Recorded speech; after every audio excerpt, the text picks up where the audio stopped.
Watch and learn.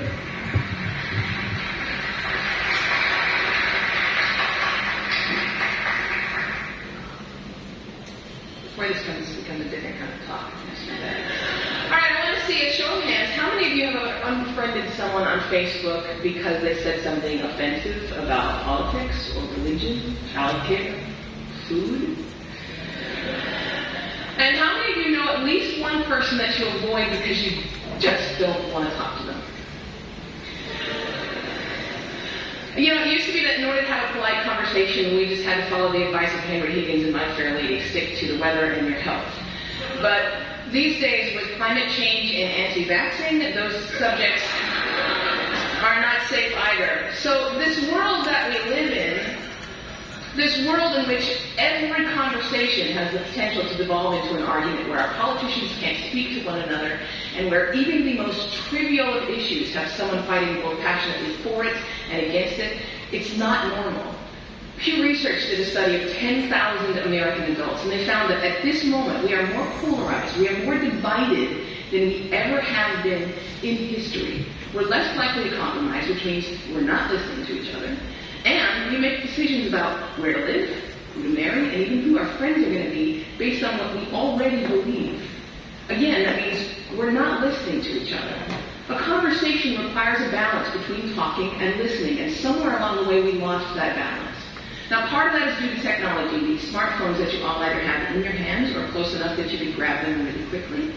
According to Pew Research, about a third of American teenagers send more than 100 texts a day. And many of them, almost most of them, are more likely to text their friends than they are to talk to them face to face. There's this great piece in The Atlantic that was written by a high school teacher named Paul Barnwell. And he gave his kids a communication project. He wanted to teach them how to speak on a specific subject without using notes. And he said this: I came to realize that conversational competence might be the single most overlooked skill we fail to teach. Kids spend hours each day engaging with ideas and each other through screens, but rarely do they have an opportunity to hone their interpersonal communication skills.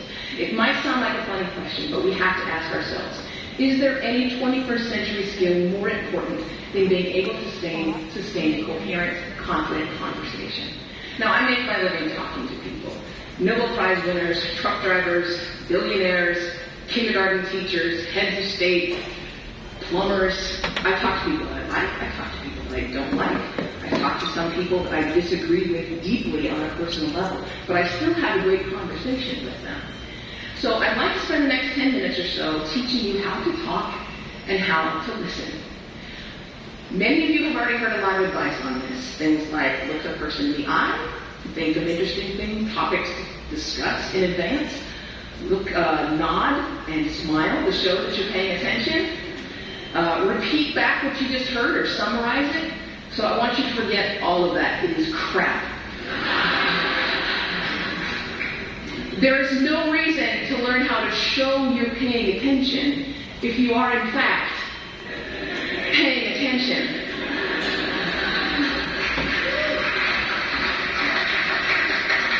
Now, I actually use the exact same skills as a professional interviewer that I do in regular life.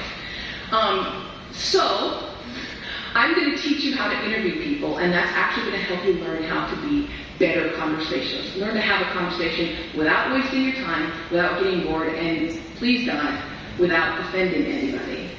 We all have really great conversations. We've had them before. We know what it's like. The kind of conversation where you walk away feeling engaged and inspired, or you feel like you've made a real connection, or you've been perfectly understood. There is no reason why most of your interactions can't be like that. So I have 10 basic rules. I'm going to walk you through all of them, but honestly, if you just choose one of them and master it, you're already going to enjoy better conversations. Number one, don't multitask.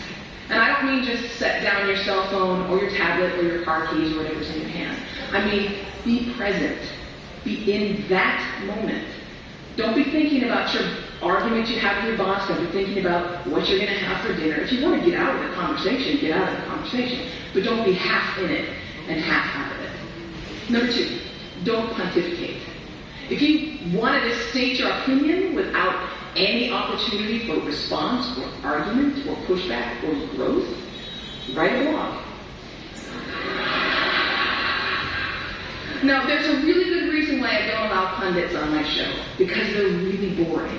If they're a conservative, they're going to hate Obama and food stamps and abortion. If they're a liberal, they're going to hate big banks and oil corporations and Dick Cheney.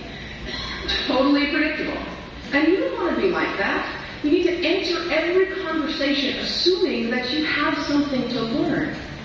The famed therapist Ed Scott Peck said that true listening requires a setting aside of oneself. And sometimes that means setting aside your personal opinion.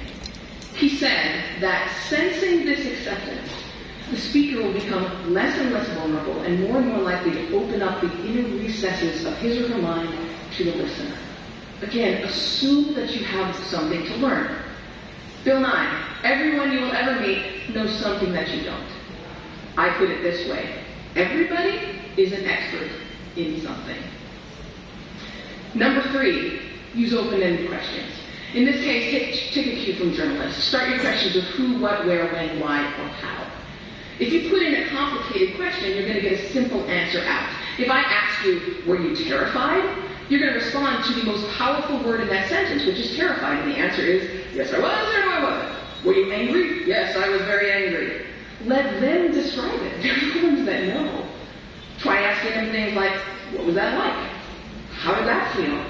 Because then they might have to stop for a moment and think about it. And you're going to get a much more interesting response. Number 4, go with the flow. That means thoughts will come into your mind, and you need to let them go out of your mind. We've heard interviews often in which a guest is talking for several minutes, and then the host comes back in and asks a question which seems like it comes out of nowhere, or it's already been answered. That means the host probably stopped listening 2 minutes ago because he thought of this really clever question, and he was just bound and determined to say that. And we do the exact same thing. We're sitting there having a conversation with someone, and then you remember that time that we met Hugh Jackman in a coffee shop. And we stop listening. We're just waiting for a moment to interject our story about Hugh Jackman and coffee. Stories and ideas are going to come to you. You need to let them come and let them go. Number 5, if you don't know, say that you don't know. Now, people on the radio, especially on NPR, are much more aware that they're going on the record. And so they're more careful about what they claim to be an expert in and what they claim to know for sure. Do that. Err on the side of caution. Talk should not be cheap. Number 6, don't equate your experience with theirs. If they're talking about having lost a family member, don't start talking about the time that you lost a family member. If you're talking about the trouble that they're having at work, don't tell them about how much you hate your job. It's not the same. It is never the same. All experiences are individual.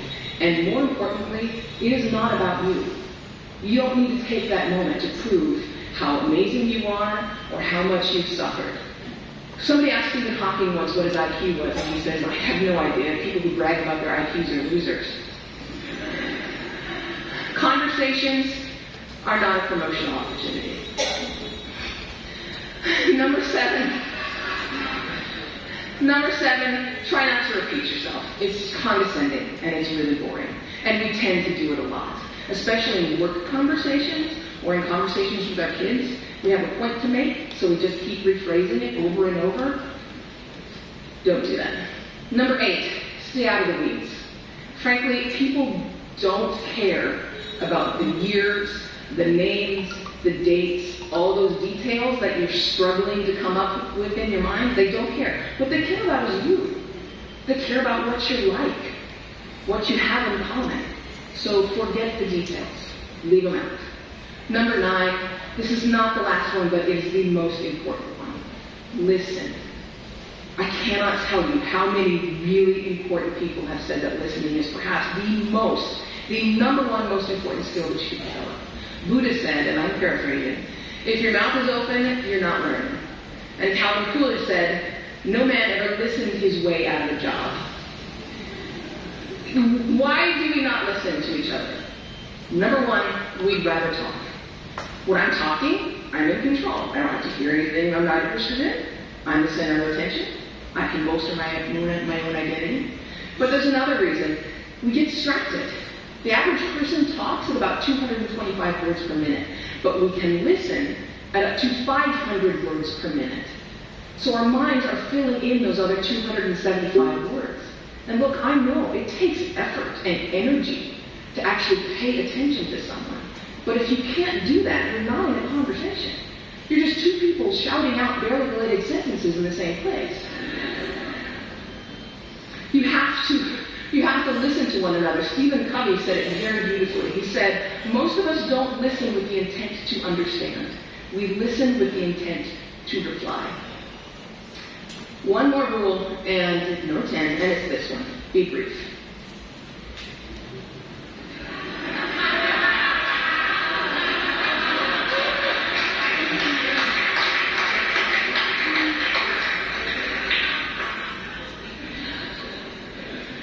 All of this boils down to the same basic concept, and it is this one. Be interested in other people. You know, I grew up with a very famous grandfather, and there was kind of a ritual in my home. People would come over to talk to my grandparents, and after they would leave, my mother would come over to us and she'd say, do you know who that was? She was the runner-up to Miss America. He was the mayor of Sacramento. She won a Pulitzer Prize. He's a Russian ballet dancer. And I kind of grew up assuming everyone has some hidden amazing thing about them. And honestly, I think it's what makes me a better host. I keep my mouth shut as often as I possibly can. I keep my mind open, and I'm always prepared to be amazed. And I'm never disappointed. You do the same thing. Go out, talk to people, listen to people, and most importantly, be prepared to be amazed. Thanks.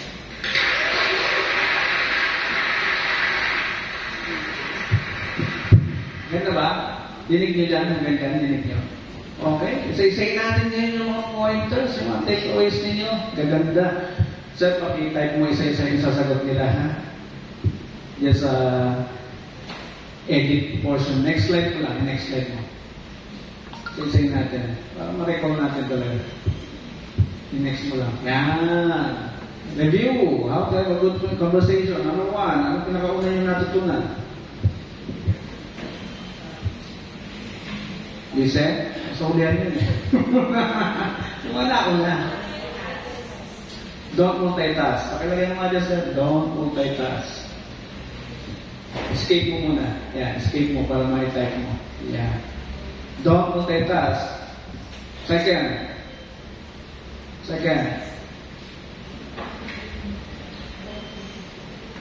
Hindi na maalala. Hindi take notes. Ayun, tataas. Okay, ano pa, sir? Listen to understand. Listen to understand. Ano yung sunod? Instead of listening to the plan. Ayun yun. Listen to understand instead of listening to reply. Yan ang problema ng mundo ngayon. Everybody wants to speak. And no one's listening. Okay, yan ang problema ng mundo. Next. Listen to understand and not, instead,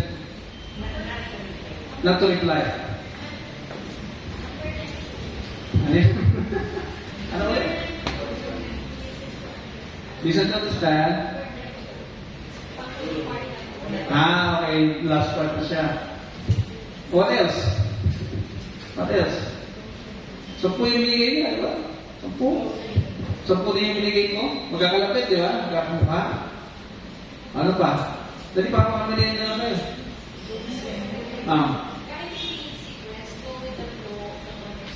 Go with the flow of the conversation. Go with the flow.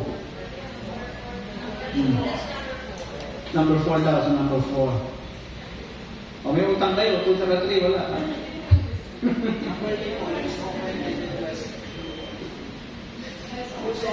Use open-ended questions. Ano ba yun? Paano ba yun? Open-ended question, paano yun?